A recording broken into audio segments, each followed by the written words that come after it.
اس میں کوئی شک نہیں کہ یہ ساری ہمارے فیلڈ مارشل کی کاوشوں کا نتیجہ ہے، جنہوں نے دن رات اپنی محنت اور سفارتکاری کے ذریعے جو ہے ناممکن کو ممکن کر دکھایا ہے۔ ہمارا جو دیرینہ دشمن ہے انڈیا، یہ اس کے لیے بہت بڑا پیغام ہے، اس کو سمجھ آ جانی چاہیے اب شاید اس کی دال نہیں گلے گی اور اسے اپنے پجامے میں ہی رہ کر زندگی گزارنی ہوگی۔ انڈیا میں تو ایک قیامت برپا ہے نا، وہاں پر تو لوگ دھاڑے مار مار کر رو رہے ہیں۔ جی السلام علیکم ناظرین، ساؤتھ پنجاب ڈیجیٹل کے ساتھ میں ہوں آپ کا میزبان رومیل طارق گیل، ایک مرتبہ پھر سے آپ کی خدمت میں حاضر ہیں۔ اس مرتبہ حاضر ہیں جناب جو پاکستان نے کلیدی کردار ادا کیا ہے اور عالمی دہانے پر جہاں دنیا تصادم کا شکار ہونے کو کھڑی تھی، وہاں پر پاکستان نے اپنی بہترین حکمت عملی کے تحت اس جنگ کو رکوانے میں جو کلیدی کردار ادا کیا ہے، اس پر بات کرنے کے لیے آج اسٹوڈیو میں ہمارے ساتھ موجود ہیں خالد بیگ صاحب۔ جی السلام علیکم سر۔ جی وعلیکم السلام۔ خالد بیگ صاحب، کیسا دیکھ رہے ہیں یہ جو تاریخ ساز جنگ رکوائی ہے پاکستان نے اپنی بہترین حکمت عملی کے ساتھ، اپنی بہترین سفارتکاری کے ساتھ، اپنی بہترین عسکری قیادت کی نمائندگی کے ساتھ، کس نگاہ سے دیکھ رہے ہیں اس کو؟ دیکھیں جی، یہ ایک پاکستان کا ایک بہت ہی ایک روشن اور ایک اتنا چمکدار قسم کا ستارے کی طرح جو ہے یہ ایک کردار ہے، جو پوری دنیا جو ہے جیسے آسمان پر ستارہ نظر آتا ہے اسی طریقے سے یہ ہر طرف دیکھا جا رہا ہے، اور اس میں بلا شبہ اس میں کوئی شک نہیں کہ یہ ساری ہمارے فیلڈ مارشل کی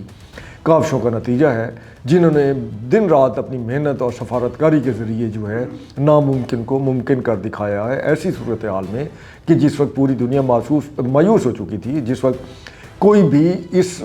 مصلحت کاری اور اس سفارتکاری اور اس میں میڈیشن کے لیے تیار نہیں تھا، لیکن ہمارا فیلڈ مارشل جو ہے وہ اس وقت بھی دن رات ایک کر کے اور وہ اپنی کاوشیں جاری رکھے ہوا تھا کہ کسی طریقے سے خطے کو المناک سانحہ سے جو ہے بچایا جائے، ورنہ اسرائیل جو ہے وہ پوری طریقے سے تلا ہوا تھا، اور امریکہ کا جو صدر ہے ٹرمپ، وہ بتا چکا تھا کہ میں نے جو ہے وہ اپنا یہ ایرانی تہذیب جو ہے اس کو صفحہ ہستی سے مٹا دینا ہے۔ ٹھیک ہے، وہ ڈائلاگ بازی تھی یا اس کی بڑھکیں تھیں جو بھی تھی، لیکن اس کے ساتھ ساتھ جس طریقے سے میزائل باری ہو رہی تھی اور ایک دوسرے کے اوپر حملے کیے جا رہے تھے، اور اس کی وجہ سے جو تباہی تھی وہ بھی دنیا دیکھ رہی تھی، اور ہر کوئی پریشان تھا کہ اگر یہ خطہ خلیج جو ہے اسی طریقے سے جہنم بنا دیا گیا تو پوری دنیا کی معیشت جو ہے وہ زمین بوس ہو جائے گی۔ زمین بوس بھی نہیں ہوگی بلکہ ہر سطح پہ ہر ملک میں مہنگائی اور خوراک کی کمی کی وجہ سے خانہ جنگی جو ہے وہ شروع ہو جائے گی، جس پر قابو پانا شاید کسی بھی حکومت کے لیے ممکن نہ ہوتا۔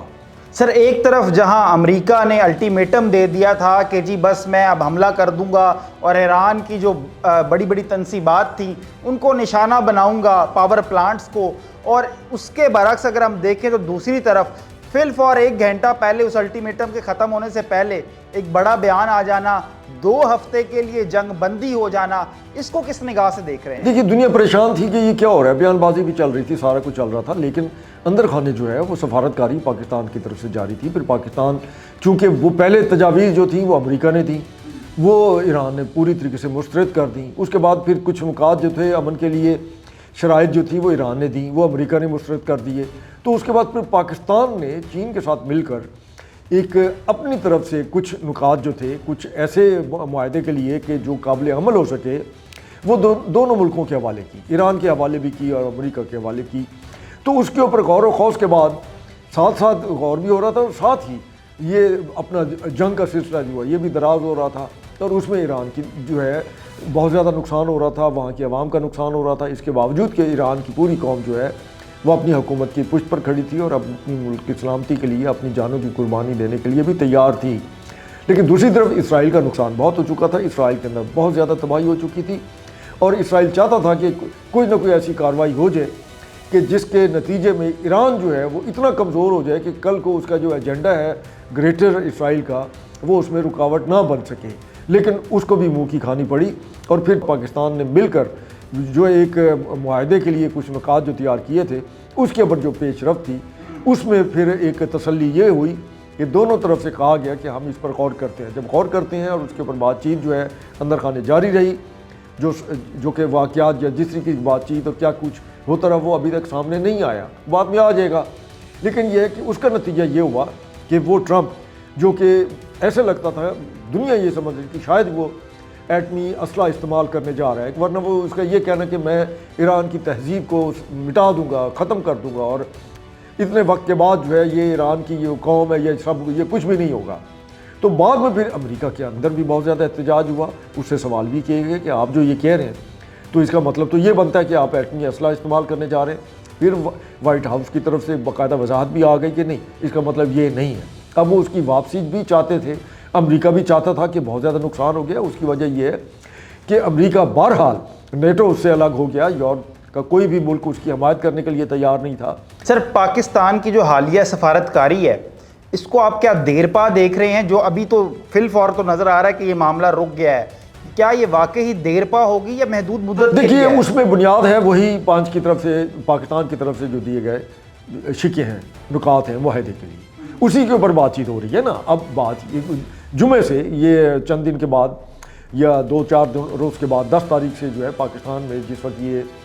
دونوں فریق جو ہے مذاکرات کی میز پر بیٹھیں گے تو اس میں پھر ماحول وہ نہیں ہوگا جو قبل ازیں ایک دوسرے کے اوپر جس طریقے سے میزائل پھینکے جا رہے تھے یا تباہی پھیری جا رہی تھی۔ پھر تو وہ ٹیبل پر بیٹھے ہوئے خوشگوار ماحول میں ہی ایک دوسرے کا خیال کیا جائے گا، اور ایک دوسرے کا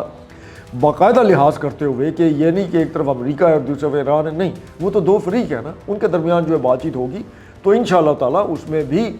ایک قوی امید یہی ہے کہ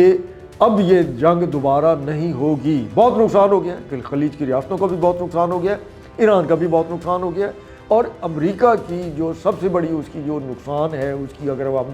تشریح کریں تو اس کی ساکھ جو ہے بری طریقے سے اس لیے متاثر ہوئی ہے کہ اب کوئی اس کے اوپر اعتبار کرنے کو تیار نہیں۔ سر، کیا فیلڈ مارشل سید عاصم منیر کی قیادت میں یہ جو جنگ بندی ہوئی ہے، پاکستان نے اپنی بہترین کاوشیں بروئے کار لاتے ہوئے تمام معاملات کو بڑی خوش اسلوبی سے حل کی طرف لے کر گیا ہے، تو کیا آپ کو لگتا ہے کہ یہ ایک سٹرونگ میسج گیا ہے پوری عالمی دنیا کو کہ پاکستان امن کا ضامن ہے اور ایک ذمہ دار ریاست ہے، اور پاکستان نے کیا واقعی اپنی جو پہچان ہے وہ دنیا بھر میں مضبوط کر لی ہے؟ اس میں اہم چیز یہ ہے کہ اس پوری کارروائی میں دنیا نے یہ دیکھا ہے کہ امریکہ بھی پاکستان پر اعتبار کرتا ہے، ایران بھی پاکستان پر اعتبار کرتا ہے، اور کہا گیا کہ چین کی وجہ سے کچھ معاملات ایسے ہیں کہ وہ چین جو ہے پاکستان سے ناراض ہو گیا کیونکہ اس نے امریکہ کے ساتھ اپنے تعلقات کو بہتر کر لیے۔ تو اب یہ چیز بھی سامنے آ گئی کہ نہیں، چین بھی پاکستان کے ساتھ کھڑا ہے، اور اس کے باقاعدہ جو ہے اس نے پاکستان کے ساتھ مل کر جو ہے کچھ نکات جو تھے وہ تیار کیے۔ تو یہ پاکستان پر عالمی سطح پر جو ہے ایک پاکستان پر اعتبار اور اعتماد کی نشانی ہے۔ پھر آپ یہ دیکھیں کہ پاکستان ہی کی کاوشوں کی وجہ سے یہ جو سیز فائر ہوا ہے، اس کے بعد دنیا کا کون سا ملک ہے کہ جہاں سے پاکستان کی تعریف نہیں کی جا رہی، اور سب سے بڑھ کر ایران ہے۔ مطلب ہے کہ ایران میں کوئی بھی ریلی ہو، کچھ بھی ہو، ہر جگہ پاکستان کے داد تحسین، ایران کے وزیر داخلہ نے بڑے خوش اسلوبی سے قبول کیا ہے پاکستان کے لیے خوشگوار جو ہے ان کے خیالات جو ہیں، اور ان کو پاکستان جس طریقے سے وہ مبارکیں دے رہے ہیں، پاکستان کو شکریہ ادا کر رہے ہیں۔ تو یہ بھی بہرحال ایک پیغام ہے پوری دنیا کے لیے، اور خاص طور پر ہمارے مشرق میں ہمارا جو دیرینہ دشمن ہے انڈیا، یہ اس کے لیے بہت بڑا پیغام ہے۔ اس کو سمجھ آ جانی چاہیے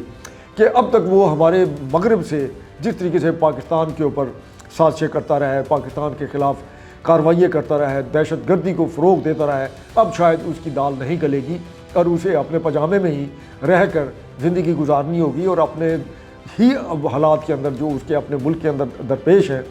اور وہاں بھی اسے دیکھنا ہوگا کہ اب وہاں وہ کیا کرتا ہے۔ اسی جب سارے سینیریو کے دوران پاکستان ان میل ملاپ کی کوششوں میں یا بہتری کی طرف معاملے کو خوش اسلوبی سے حل کرنے کی کوششوں میں سرگرم تھا، ایران اسرائیل امریکہ کی جنگ میں، اسی وقت انڈیا کی جانب سے ہمارے پاکستان میں فرقہ واریت کو فروغ دینے کی کوششیں کی گئیں اور ناکام کوششیں کی گئیں۔ میں حساس علاقے سکردو اور گلگت کی بات دیکھیے، اس میں ایسا ہے کہ وہ جو کارروائی تھی یا وہ جو ایک فساد تھا، وہ یوں لگتا تھا جیسے ایران پر حملہ کرانے میں پاکستان ملوث ہو، اور بھائی پاکستان تو پہلے دن سے اس کوشش میں تھا کہ یہ کارروائی نہ ہو